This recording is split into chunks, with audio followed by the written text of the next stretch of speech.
Humanity has a limitless potential for good. My purpose is to help people reach that potential. People have said to me, this is the best Superman story in 10, 15 years. Are you the Superman that the 21st century needs? Why not use your power to fix the world? First of all, I love dark comics. I write dark comics. This is a call out to the shadow cabinets, petty dictators and all-round tossers of the world. You're on notice. It was a lesson to me that I could see another new, fresh take on Superman. This story embodies, arguments going on in the world right now. How far do you take your power? You don't want to see Superman not be Superman. So it's hopefully kind of fun for people to see how Superman finds his way around this particular problem. To mind your manners, lads and lasses, or we'll blow your house down. We're the elite. You asked for us, world. Now you got us. Where do they come from? Where do they go? What do they want? What's that garbage all over that woman's body? These four are the biggest news since Brainiac ate Boston. The anti-heroes were kind of all coming up in the 80s and 90s in the comics, and the Elite was kind of a takeoff on the Wildstorm comic, The Authority. The premise is, if there were a group of superpowered characters who joined together to fight evil in the real world, what would that be like? I enjoyed The Authority quite a bit. But there came a moment where I felt there was a sort of a mood that if you actually bought into real superheroes or real ideals or any of the sort of truth, justice, and the American way, that you were kind of naive and silly, and that these things didn't have a place anymore. So 775, it was really just meant to be a one-off story of saying, this is not that silly, and we need a Superman who's like that, and you don't want a Superman who's not like that.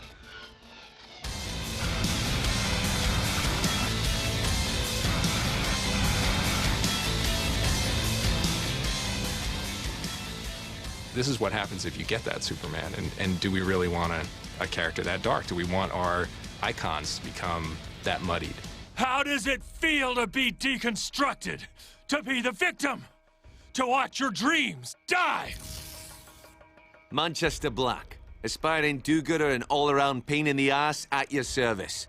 The Elite are a group of superpowered beings who have come together under the banner of this guy, Manchester Black, to set the world straight. They were brought together by the government, and now that they have gone beyond the government to become a team in and of themselves. And they are judge, jury, and executioner in this world. We're not bound by lines on a map, or political alliances, or governing bodies of any kind. We are our own bosses. They are done with due process and courts, and why bother with any of that nonsense? If somebody's bad, you give them the smackdown, and not only that, you make sure they don't come back. You contrast that with Superman, who's like the kind of the iconic, superheroic ideal of the guy who won't cross that line, who will always try to do things in a fair and balanced way. Their character's anti-heroic. It's an eye for an eye. You're killing them! Stop! Can't just let them get away with it, though, can we? We won't, but not like that. Why the hell not? No less than they deserve. When you work on an anti-hero type of character, it's very dependent on these sort of shades of gray. It's how far are they willing to go? Is there a moral underpinning that holds them up so you can justify their actions? Do they have a code? The Elite start out that way. And then this takes a step further into where they become murderous, and they don't care who they kill as long as they save their own skin.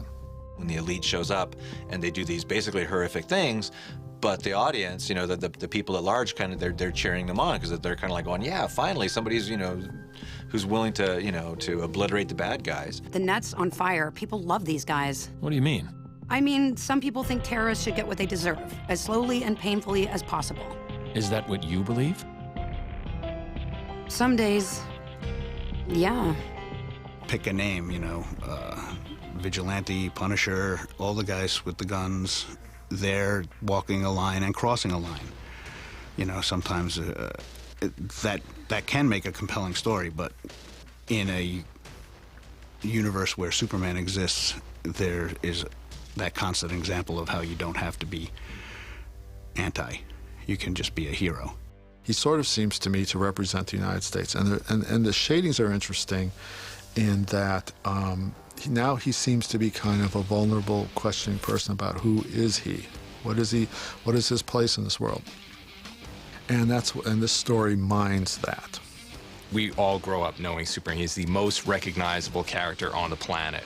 And to have him as a beacon of hope, ideally, can inspire something. And you know, art in any form, whether it's, you know, our fun animated kind of stuff or, you know, more serious endeavors, has to carry some sort of message. And so Superman, at his base, if that message is hope, yeah, I think it's a pretty wonderful thing. And that's something that I wanted to contribute to, whether it's for, again, a younger audience or the older, more cynical audience, that if we don't have that, if we don't have hope and we don't think that there could be a better tomorrow, you know, what do you have?